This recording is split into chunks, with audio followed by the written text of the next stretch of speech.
Well, hello, and welcome into another edition of the PHNX D-Backs podcast right here on PHNX. A big ski to you all. Of course, I'm your mayor of PHNX, occasionally known as Derek Montilla. This is my vice mayor, your Thunderstick, a.k.a. Jesse Friedman. We're very excited to be joined by several guests today, including Dan Szymborski from Fangraphs, as well as Arizona Diamondbacks catcher Tucker Barnhart, which is very exciting. We have a clip from an interview we did earlier today to discuss about Tucker, but of course, before the robots and the computers get mad at us, we need to bring Dan Szymborski in here as quickly as possible. Dan, Dan's on a trial. What's happening here, Dan? Well, I'm renting my face, and I have to subscribe to be able to keep it. No, as you guys are aware, I've been having some technical difficulties, and I had to find virtual camera software in about 2 minutes. And it seems to be defunct software that their registration server is down. So I'm not sure if they're charging me $12 or not. We'll find that out. Isn't it ironic that computers are the things bringing you down right now? So I'm guessing Tucker is going to have a more professional result than I did. Well, we don't know if it's really you or if it's AI, but we will believe it's you and we will proceed as such. It's me on a trial basis. Okay. All right. This is what you get from Dan for a short period of time. This is the trial run. We only see get, if we want to buy 10 minutes of an interview, thing, and then if we want the rest of the interview, we'll have to pay the annual subscription fee. But we are very excited to have you here, and we appreciate it.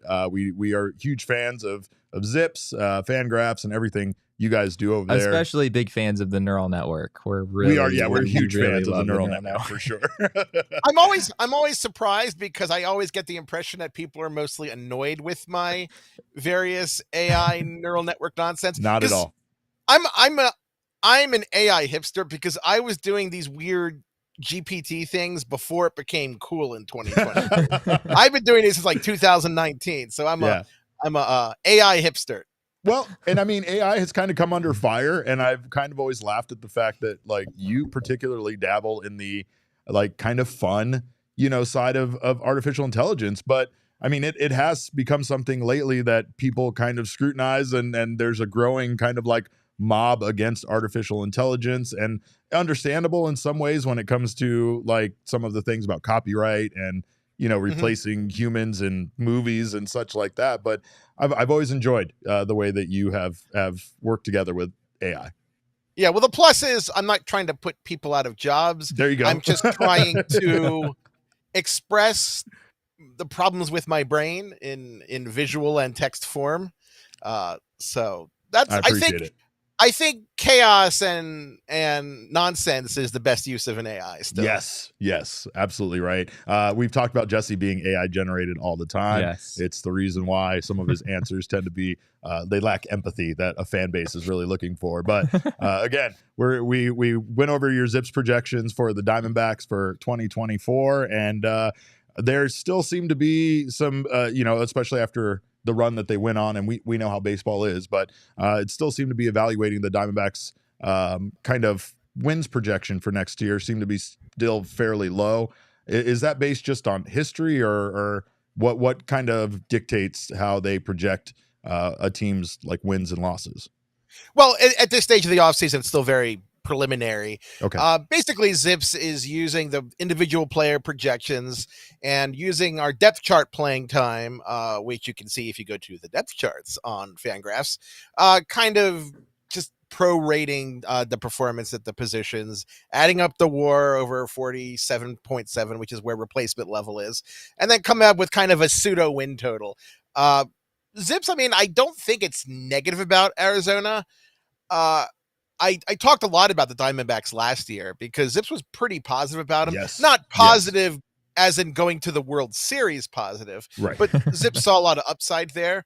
And Zips still, likes them, but it just does not see them, as having the same depth and star talent as the Dodgers do, for instance. For sure. And that's understandable. Few teams do have that kind of depth and star power at this point. I did want to touch on a couple players' projections in particular. Number one, I know last year you talked about how it appeared that Brandon Pfaadt's family had possibly interfered with his projection. Correct. And this year, I mean, I think it has a 3.96 ERA, something around there. Maybe it was 3.97.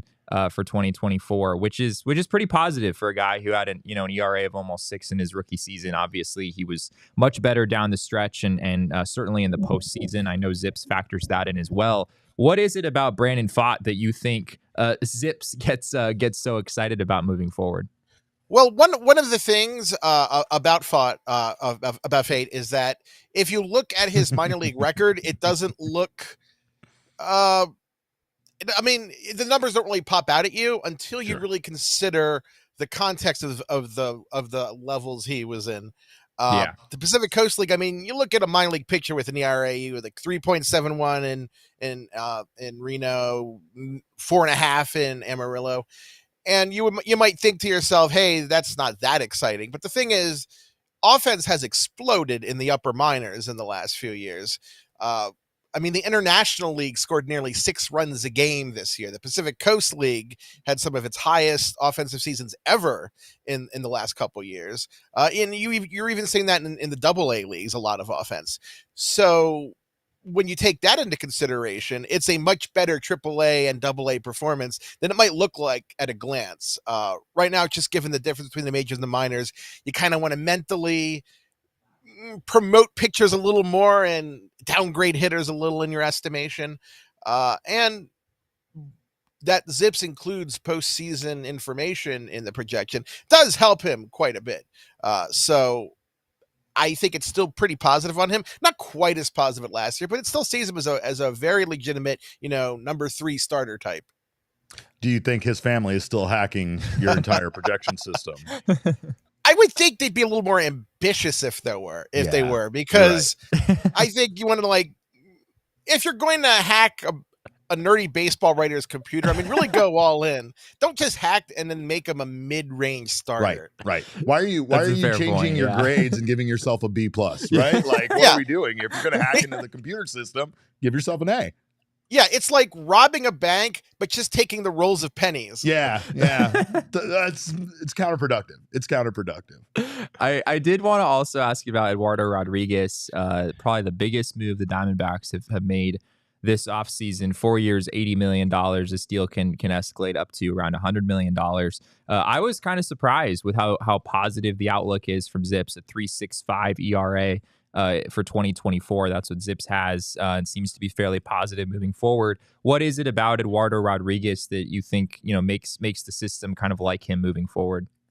Well, he was one of those players who early on was underperforming his FIP, his fielding independent pitching, and that tends to be a leading indicator of a guy who's going to have kind of a breakout to an extent. Zips also thinks that if you look at his profile, there's still the potential for his strikeout rate to get back to what it was when he was in Boston 2018 to 2021, because his swinging strike rate didn't really decline that much as his strikeout percentage has. And so there's that chance kind of built in that he could be, a 9-10 strikeout per 9 guy again in Arizona. He's one of my favorite pitching transactions this offseason, simply because it's not an exorbitant amount of money. And he's one of those guys who just, he hasn't gotten a lot of press and he fills a need for Arizona. And that's what I always get on when teams, it's not just about evaluating a player accurately. It's also about filling a need. For example, the Reds and Candelario, it wasn't really a person they needed, but Erod, I think the Diamondbacks really, really could have used him because they didn't get what they wanted from Bumgarner over the years. Yeah. Speaking of Bumgarner, I get in trouble when I talk about Bumgarner and compare him to Erod around here. I hate when he does it. But they were both. I mean, I think both guys were 30 years old at the time of signing. Both lefties. Obviously, there are some comparisons here. But I think you wrote in the story about the Diamondback Zips projections about how the outlook for Erod now is significantly better than the outlook was for Madison Bumgarner. Back in 2019 when the Diamondbacks made that move. Why is that? I think in Bumgarner's case, if you look at his stats in context, he was pitching in a much easier environment than Rodriguez had. He had put up numbers in San Francisco. He had shown a continual kind of decline in his peripheral numbers. He allowed a lot of home runs for a guy in that park. Yeah. In 2019, he allowed, I think, 30, 31, 32, somewhere around there in home runs, which is too many when you're playing half your games in San Francisco, which is right. A terrible place for hitting home runs. I believe offhand that Zips had his WAR the first year projected Bumgarner as like 1.6 or something. I got a lot of people who were mad at me because I said that I'd rather have Kevin Gausman than Madison Bumgarner. One of those predictions that have worked out. Many have not, mind you. I've talked a bit about who the Diamondbacks still need to add, and we feel like obviously the right-handed bat is a big addition.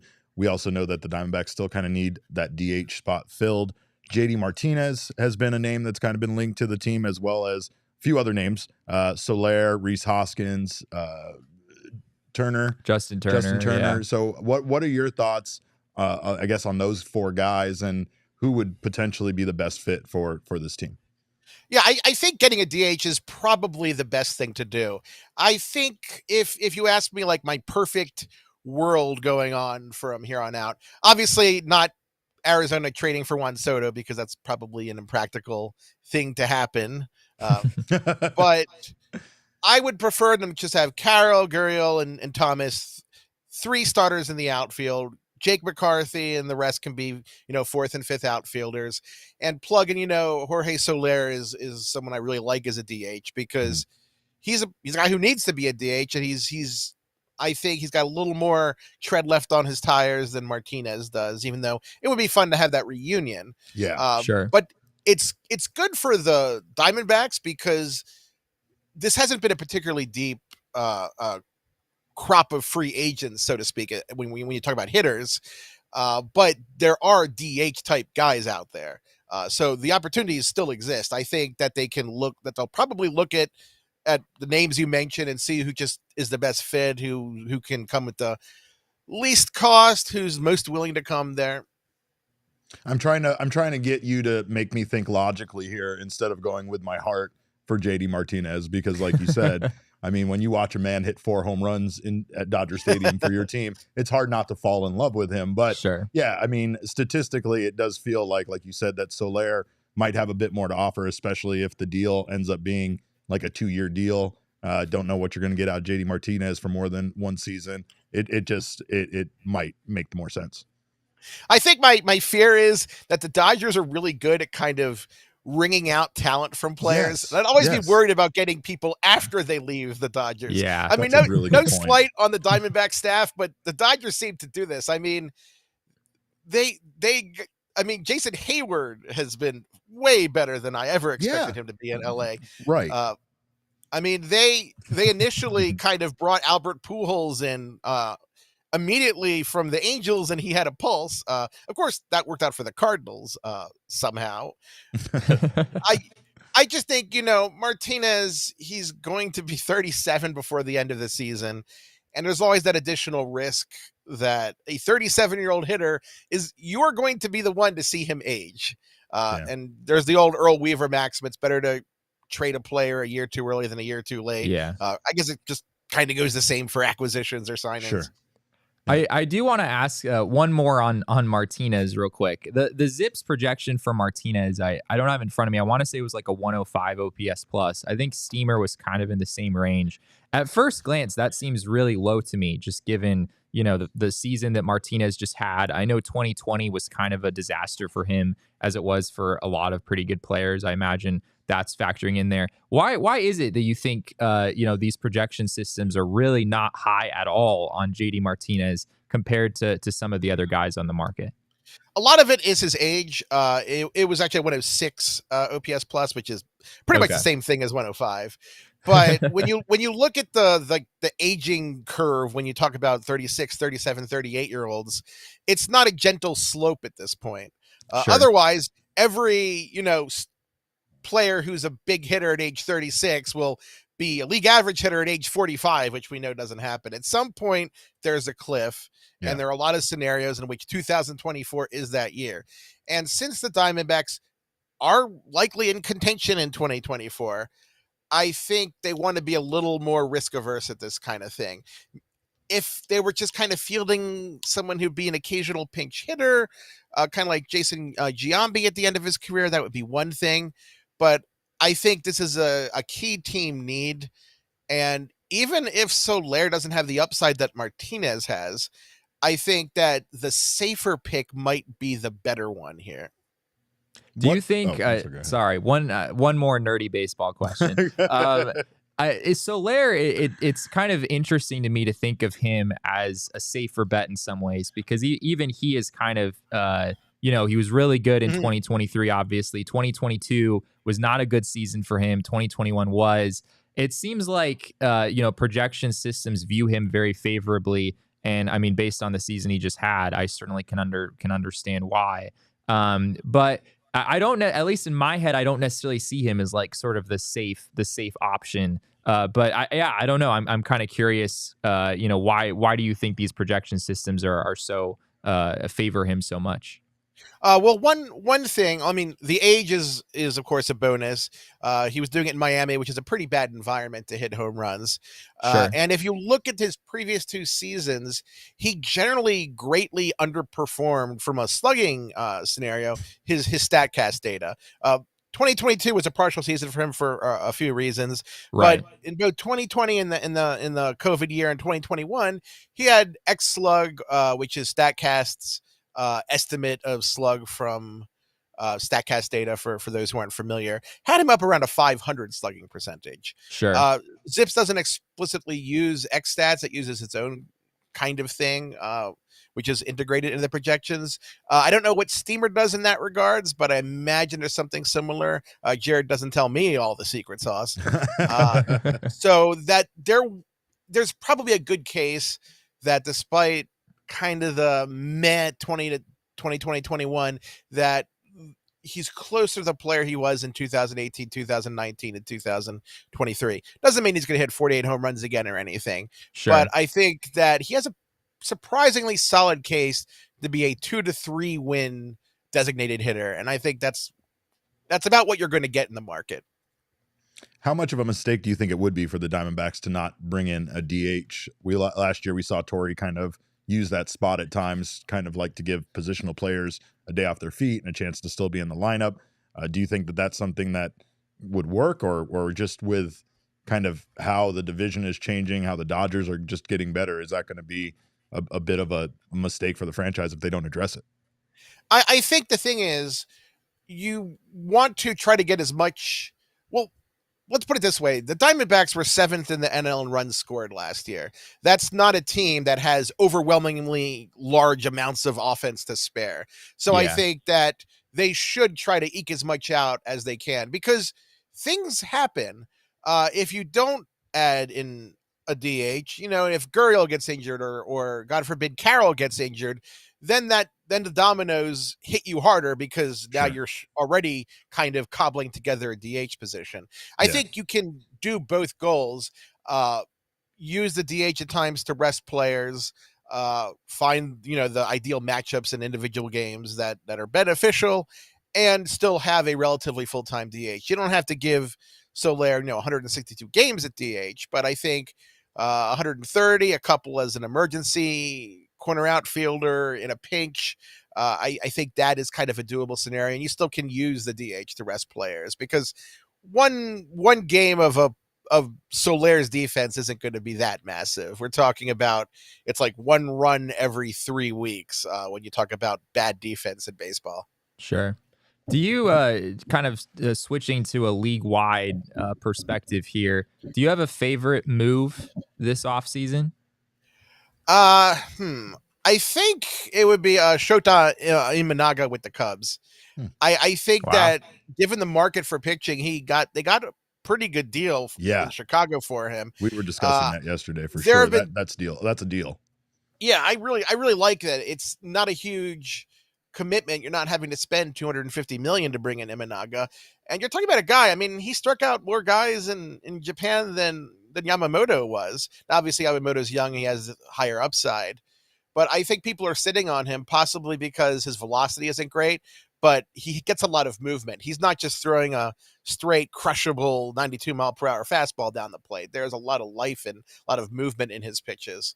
We saw that, in the WBC back before 2023. So I think it's a really good signing. I wish the Cubs, or from the perspective of a Cubs fan, because I'm not a Cubs fan, but I think it would have been nice if they signed him and were able to close the deal with Stroman. Yeah. But Imanaga, I think, is a really good signing and one of my favorites.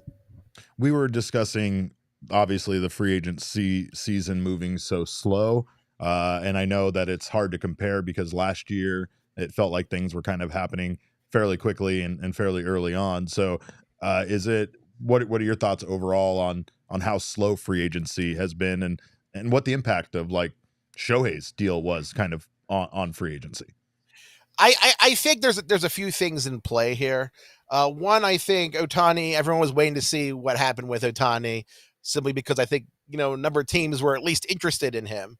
Another factor is that this free agent market is not particularly deep in position players. Really, there were only a few interesting outfielders available at all in free agency this year. Gurriel was probably one of the top 5 outfielders available in free agency. It just wasn't a deep market. And also, it's true. Last offseason was kind of the first normal offseason in a few years, because in 2020 and 2020, right, when you had COVID, 2022, you had the lockout and that uncertainty. And this was like the first real normal winter for spending and everything just going back to how the world felt like it was before COVID. And there was kind of a little short-term influx of cash because MLB sold their stake in MLB Advanced Media, which brought, a decent amount of cash to every team. So everyone had a little more in their pockets last year. So I think once you put all these together, that's why it seems a little slow. Yeah. Last thing from me, Dan, it seems like this offseason, like you said, has been odd and strange, and we've been frustrated at the lack of action in recent weeks. But I want to circle back to the Diamondbacks and their outlook heading into 2024. Do you see the Diamondbacks as being a team that can confidently sort of factor into that postseason picture? Do you feel like they really need to address this DH problem and them being a fixture in that NL playoff picture is, kind of dependent on them doing that? I know there's still some other moves to be made with the Cubs. I'm sure they're not done. The Phillies might be close to done, but they're certainly a formidable team. The Marlins obviously made the playoffs last year as well. The Padres, Giants, Reds, Brewers. There's a lot of teams in the National League that are kind of in this sort of middle tier with the Diamondbacks. How do you think they stack up with all those other teams? I think they're in a pretty good position because even without making any changes at DH, when I've done some preliminary Zips projections for standings as of a few days ago, doesn't reflect the recent Cubs moves, but it's regularly having, based on assumptions, because which can differ, it's been having Arizona kind of in that 85 to 90 win tier. And that puts you solidly in the wild card race. Obviously, the errors behind any projection are massive. And I think people tend to underrate that when they say, oh, well, you said they would win 91 games. Like, no, actually, I said I was like 60% sure they'd win between 82 and 99 games. That's just what predicting the future is like. You just have massive errors. Yeah. But the team should like where they are now. I just think, having a DH added to the roster would just make them a little bit better and make more scenarios in which the Dodgers have a stumbling season and Arizona takes advantage of that, which is really what you want to see, because winning the division is so much better for your postseason odds than going via the wild card. Yeah. Well, we saw that last year where the Diamondbacks narrowly made it in and needed some help from some other teams in order to do so. My last question, Dan, is how can we get AI to correctly spell team names on jerseys when they create images? How can we get that going? I think the problem is it's just not the way they look at it. It thinks like designs, of the right? letters. Yeah, it thinks of the letters as part of an image, not letters themselves as a discrete thing. I think maybe at some point they could kind of integrate kind of text chat GPT AI and the image AI to try to help with that, because you get some pretty funny logos sometimes. You really do. You really do. Everything else is incredible, but you always know, you look at the hands and you look at the words and you know when it's AI.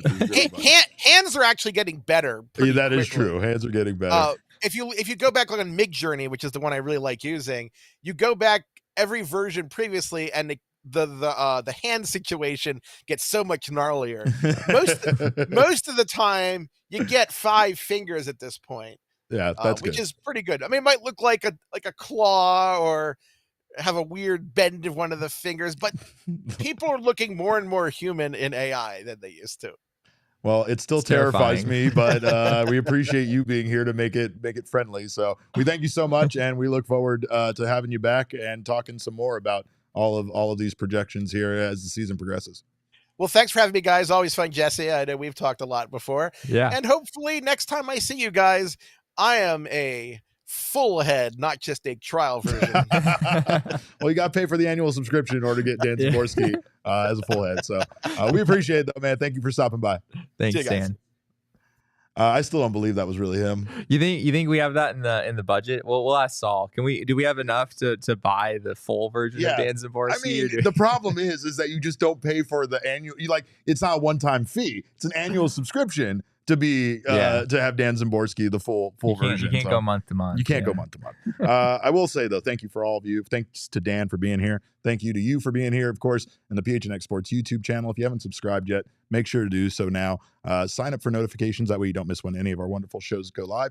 Drop us a like. We appreciate you doing that. I was screaming it in the chat there a little while ago, but Gabby's here with his wonderful purple hair to tell you to drop a like. If you're listening on the audio podcasting side, make sure you subscribe there as well. Leave us a review. We always appreciate that. Those 5-star reviews really help us out.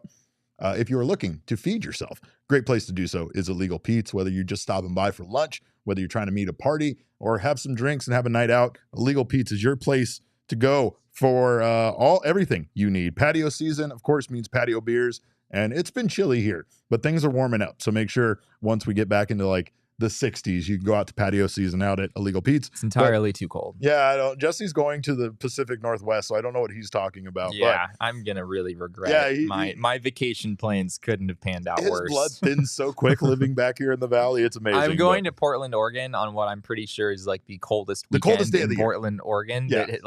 At least for a decade or by something. Far. It's outrageous. By far. But you know where it's not cold? Inside Illegal Pete's, because they fair. got that piping hot queso, as well as the strongest margaritas in Arizona. So make sure to stop by. Again, great place to go no matter when you're going. Ring in the new year with Illegal Pete's weekly deals. Kick the Monday blues with $3 margaritas all day long, or ease your way back into the week with $2 tacos every Tuesday. Do you work in healthcare or education? They got your back. Take your team to lunch at Illegal Pete's every Tuesday and enjoy buy one, get one free entrees. And don't forget to unwind after a long day at their happy hour, 3 p.m. to 8 p.m. every day. Illegal Pete's, your go-to spot for burritos, buddies, and beer. Also, shout out to OG's Brands, which is a big buddy of mine, for launching new products. And I love when they launch new products because they're always delightful. They have their OG's Naturals, which are vegan gummies that are made with live rosin and available in a sweet clementine flavor. Also, my new favorite thing, the Big OG's Gummies is a mega version of Peg's Raspberry RSO. I no longer have to be vilified for the fact that I want to eat 100 milligrams of edibles at one time. And thanks to OGs, I can do it. They perforated it so you can share, but I don't know about that. That's your mileage may vary on if you want to use that or not. But they do have their big OGs now available. You can check those out. And to learn more about OGs gummies and where you can find them, head on over to ogsbrands.com. We had a very special guest here earlier today that we had a chance to talk to. And this is some of our very first diehard only content that we will be bringing you. We will have our full exclusive interview with Diamondbacks catcher Tucker Barnhart available to you, our diehards. But we did want to show a couple of clips from the interview. It was great talking with Tucker. He seemed very excited and rejuvenated to be here in the Valley. I think that was my main takeaway. He's very excited about the opportunity to be a part of this organization. And it wasn't the trial version of Tucker Barnhart. No, yeah, we actually paid the fee. And we got actually the got the full thing. version. Well, I mean, because again, with Dan Szymborski, it's a little different. But Tucker, that's a veteran, which I called him a veteran. I should have called him a grizzled young veteran because the man not old enough to be considered a veteran. When it comes to this team, though, he would be, and his experience for some of these 23, 24-year-old guys be very helpful. He has a relationship with a few members on this team, including new pitcher Eduardo Rodriguez, as well as hitting coach Joe Mather. But we did ask him a bit about like what kind of brought him here and what some of the main factors were. And he discussed talking with Torey Lovullo and how much that impacted his decision to come to the Valley. Yeah, I would say that, I mean, after talking with him on our Zoom call that we had, we talked for probably an hour, and I mean, that was the first time I'd actually spoken to him. I mean, obviously competed against the Diamondbacks and Torey for a long time, and have developed an appreciation and a very high respect level for him and his teams. And so I would say after the Zoom call, I mean, it was one of the, at the top of the list in terms of why I wanted to come here. It's just the passion in his voice and talking and the communication seems to be top notch. He reminds me a lot of David Bell, who I played for in Cincinnati, and I can't say enough good things about David. I mean, David was a guy that if you started to even argue a call whatsoever, you could feel him running behind you to have your back. And I don't know if Torey's that way, but we've seen him be that way. In terms of those things, but in just talking with him, they seem very aligned. And I can't wait. He talked a bit about those connections and how important those connections are for him, and especially in his career, how those connections have made him a better catcher. Now, we know we're a connected team, and he's connected, and it seems like there's a lot of connecting going on, Jesse. It also seems like a guy very much aware that, I mean, he talked about how, getting DFA'd by the Cubs was a big wake-up call for him, and how, like, there is a point where you just kind of stop adapting and stop getting better as a player. And he, like I said, he's very grateful for the opportunity to come here and try to win this backup role behind Gabby, who he had very nice things to say about as well. Yeah. We'll post what he said about Gabriel Moreno. He talked about wanting to help him win another Gold Glove. Yeah, and ride on his coattails. Yeah, just ride on his coattails. Yeah, that was good stuff. But yeah, this is a different kind of chapter in the career of Tucker Barnhart, where he has been a steady presence at catcher. Mainly especially in Cincinnati. Yeah, mainly for the Cincinnati Reds from 2014. Came up at age 23. All the way through 2021. He was there for a good while. But now it's a little bit different for him. I think it was a 1-year deal that he signed with the Tigers. And then last offseason, he signed a 2-year deal with the Cubs, but the Cubs decided that they had enough catching depth in-house, and they DFA'd him in August. He was picked up by the Los Angeles Dodgers at the end of the 2023 season, played some games in their minor league system, but didn't wind up getting a call-up. So this is different. This is new for Tucker Barnhart. He's used to going into spring training, and I would never say that jobs are just handed to you in spring training. Like, everyone has to, prove it and work for it for sure. But this is different. Like, he is going to step in and have to prove himself alongside, Jose Herrera figures to be the main competition there. Adrian Del Castillo, D-backs catching prospect, could factor in Ronaldo Hernandez. a guy that they signed a couple weeks ago, he could factor into that as well. So this is different for Tucker Barnhart, and I mean I imagine mentally that has to be difficult to go Yeah. from a place where you're kind of the guy to being a backup to now having to like fight for a role as a backup in spring training. I not to get too much on my own story, but I just told you Now, here yesterday we go again. about going to school in Puerto Rico. And I'm just saying, like, there's a thing about school kind of being fairly easy to me as I went through school, right? And Sure. once I left the state of Arizona and started attending school in a country where English was no longer the primary language, I obviously struggled a bit, right? That is But I fair. told you it was more than that. It's history, it was Spanish. There are a lot of things there. I didn't know anything about the history of the island of Puerto Rico because I grew up here knowing counties in Arizona. That's where I grew up going to school.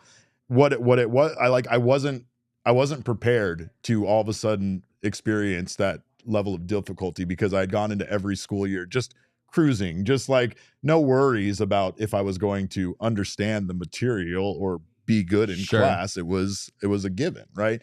And I think that what Dan said earlier is very true. There is just a cliff sometimes in players' careers where everything is cruising along. Yeah. Every year you're the starting catcher. Every year it's kind of a no-brainer that you're going to come into camp, you're going to perform, and you're going to be given that job. And yet, there comes a point where suddenly that's not there any longer, Yeah. And I mean, it's sudden because again, you still feel like you have a lot to offer, and at no point did you really fall off on your physical abilities. It can be a point though where you don't continue to adapt enough in your career where you do become a bit obsolete. He discussed switch hitting, which I found to be fascinating. Yes. And about adapting when it came to hitting and switch hitting and not switch hitting and switch hitting again. And like, again, a lot of that is trying to adapt so that you can continue to be at the top of your game or at least find the most success, right? He also had a great bit, which of course we can't wait for all of you diehards to see, where he talked about like some good advice given to him by Jay Bruce, which was to not necessarily just dwell on the bad at bats you have, but maybe every once in a while when you're watching film, also take a look at the good at bats you had to see what was going well for you. Not always dwell on the negative, which is something, again, this guy who's talking right now can very much relate to. But going back to the switch hitting thing, I thought it was a very interesting, answer that he gave and kind of how his career has gone being a switch hitter.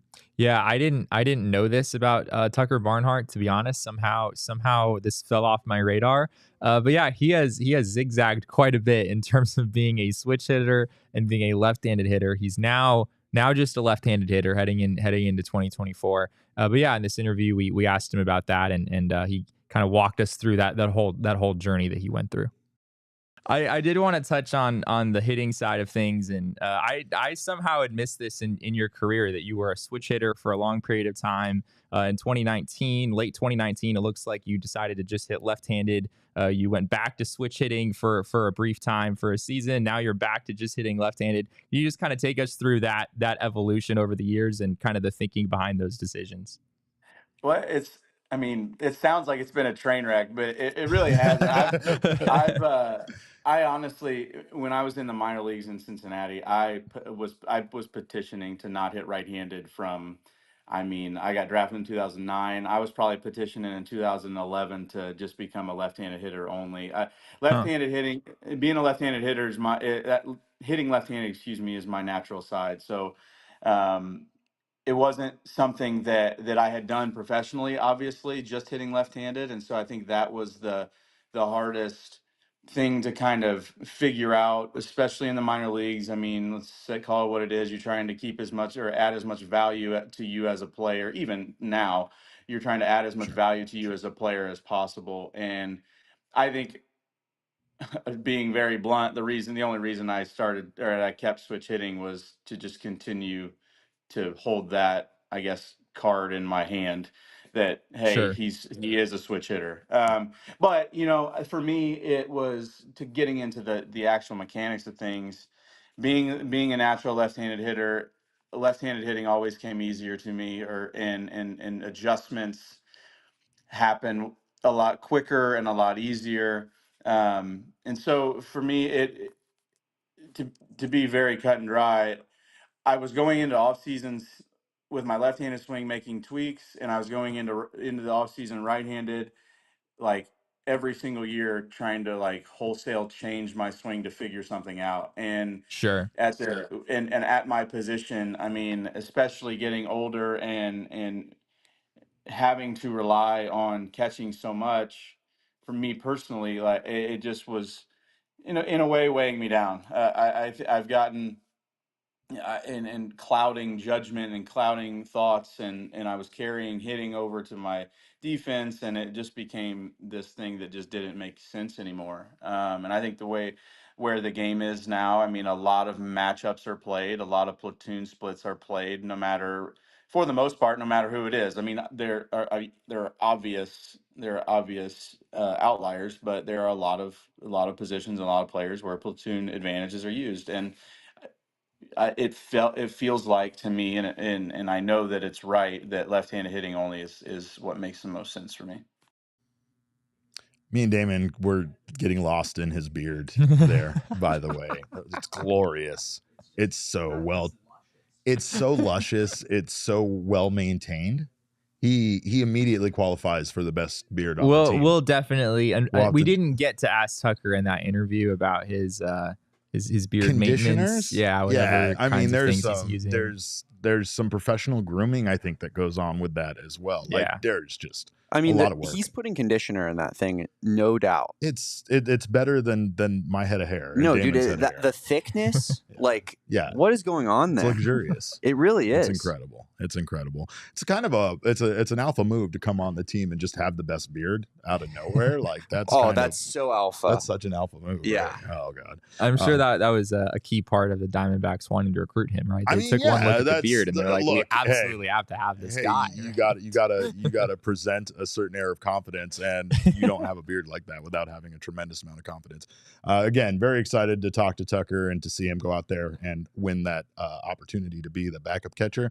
There's going to be a competition for it, so it's not going to be easy, but I definitely think he has an advantage with some of his relationships and his experience in this league. That's kind of the one thing that Gabby doesn't have, is the experience. So I feel like, I mean, pairing Gabby with someone who's been around for a while does make some sense for sure. There's a lot of value there. So of course, to see that entire interview, make sure to sign up today to be a diehard. You can go to gophnx.com right now. Sign up. You will get your welcome package with your free t-shirt from the phnxlocker.com and all sorts of other goodies, including Jesse's newsletter, all of our content, access to our members-only Discord lounge, which is the best place to be an Arizona sports fan. So much more, including discounts from our partners and all sorts of fun stuff.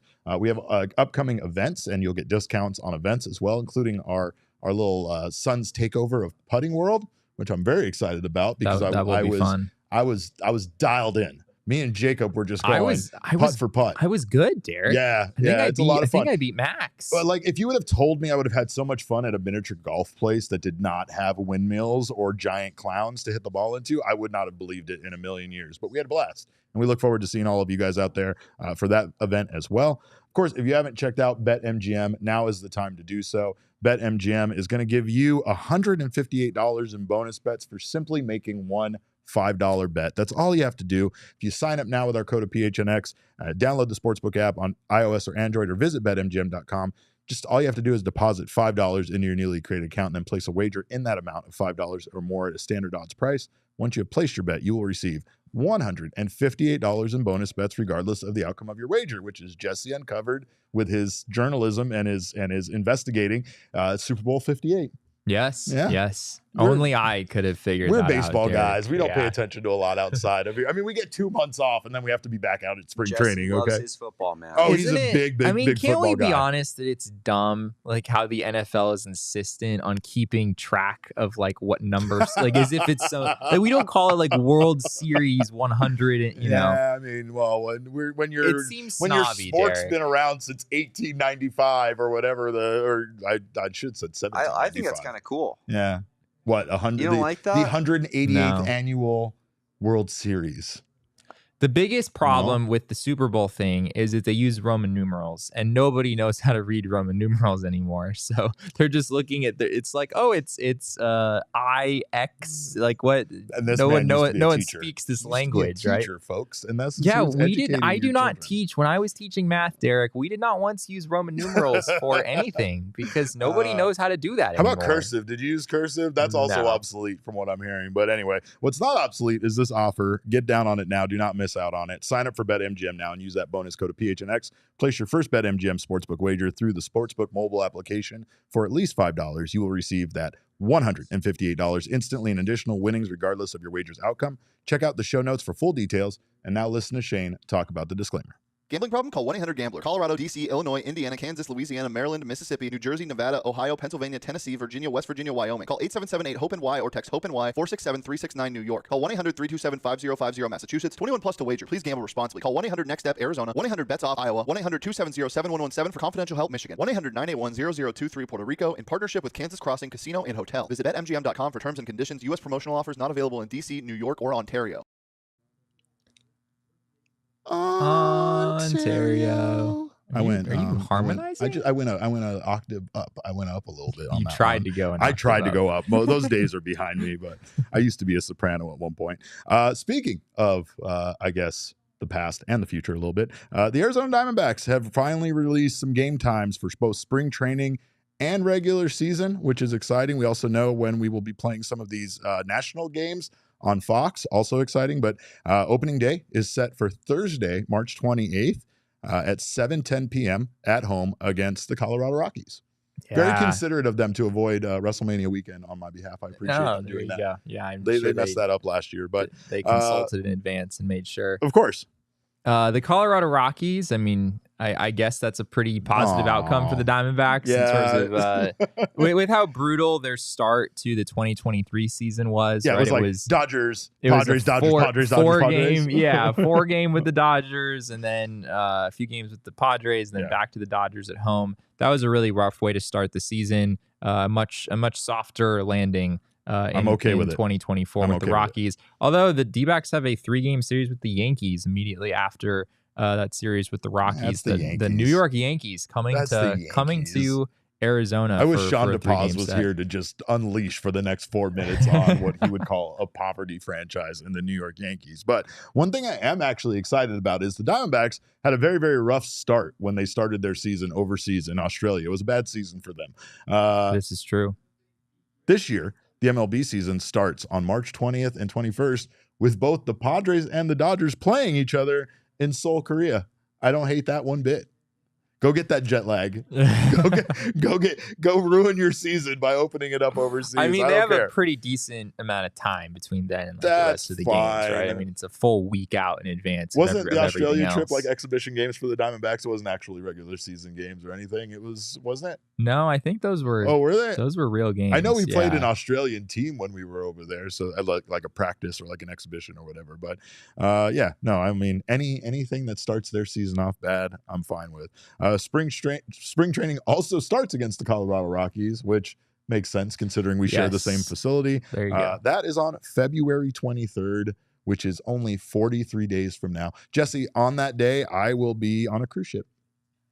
That seems like very poor planning on your part. It really does. But again, the baseball season is 11 months long, I believe. It's not 11 months long. It might as well. The playoffs weren't that long, Derek. Come on. Torey never got to take down his Christmas decorations. I guarantee you those are still up right now. But like we said, the national TV schedule was also announced for Fox, and there are some big Diamondbacks games on there as well. They're going to be covered on Fox. Here's a look at that schedule. Yeah. You've got a couple Diamondback showings here on this graphic. These are just the games that are happening toward the beginning of the season. I believe the D-backs have first month of the game. Yeah, 7 games on either Fox or FS1 that are scheduled as of right now throughout the season, which is a pretty decent number. You'd certainly expect the D-backs to get a little bit more love from the national networks after being in the World Series and all, and it seems like that is indeed the case. But yeah, you have a showdown here between the Diamondbacks and the Giants on FS1 happening in April, as well as the Diamondbacks and the Mariners on FS1 a little bit later in the month. So those are the first two to kind of have in your head. Well, we are going to actually be continuing this exact conversation over on our brand new audio only podcast that we are going to be recording once a week. This is going to be dropped on the audio podcast feed, so we hope you guys enjoy that and I hope you download it. We are going to be going through the whole 2024 schedule. That's right. And picking out all of the kind of interesting series and just kind of taking a look at the whole thing and figuring out what stands out to us. So, I'm also going to make some wild claims about what Jesse is doing, since there won't be a camera to back up whether or not he is indeed standing on the desk doing the chicken dance. So make sure to stay tuned. That is the way I usually do my audio podcast. I can't. That's, I mean, again, they're going to get to see a side of Jesse that they don't normally get to see. Am I right, Damon? 100%. No, but they're not going to get to see anything. That's the point. I will make sure to visually describe everything, just like reactionary YouTube bloggers do, which is, I think, their only job. But anyway, make sure to check that out. We'll be dropping the first one tomorrow on Saturday, or what is today? Today's Thursday. Thursday. We'll be dropping it a little ahead of yourself. Well, maybe we'll drop it on Friday a little early for you, but those will be coming on the weekends going forward. So make sure to check that out. In the meantime, you can follow us on Twitter. I am at cap_caveman with a K. This absolute maniac next to me is at Jesse and Friedman. Damon, he is the people's producer behind the Mac. He is also known as Damon Dog on Twitter. I don't know if you're aware of that. You can find him at Damon DAWG. We are also Damon's dogs. Bark, bark. Dan Szymborski, also one of Damon's dogs, from what I've been told. Is indeed. And you can follow him on Twitter at D Szymborski. That's right. And you can follow Fangraphs or go to fangraphs.com. You can also pronounce it F-war or Fwar. Dan gave me the blessing to call it that. He didn't really. I do not think he did that. That's fine. I mean, I'll just, again, we don't even know if that was the real Dan, Jesse. That's easily true. Could have been a chat GPT prompted. If anyone could have found a way, voice, right? They saw what they did with my voice. If anyone could have found a way to come up with something to that very well could have been not actual Dan Szymborski. I bet Dan never has to attend a Zoom meeting ever. He can just pre-program some thoughts and then go take a nap. That would have really come in useful in college, right? All those Zoom classes that I did during the COVID years. That would have been fantastic. Well, we appreciate you guys stopping by. Of course, again, our show's at PHNX_DBacks, but all roads do lead to at PHNX_sports on Twitter, Instagram, and Facebook. I'll see you tomorrow. This man is going to go freeze his butt off in Portland, but I will be joined by Espo, who told me he's going to hold our arbitration hearing tomorrow for my career here at PHNX. I don't like that one bit, but make sure to tune in for that. I hope that you're still here when I come back, Derek. I hope I'm still here too. I still have years left on my contract, Jesse. That's absurd. Do you have a lawyer representing you? That's what you were supposed to be here for. Anyway, we appreciate you guys stopping by. We thank you for your time. See you tomorrow. This guy won't, but I'll see you tomorrow. And remember, kids, baseball is fun, but it's so much more fun when you know for a fact that it was the real Dan Szymborski.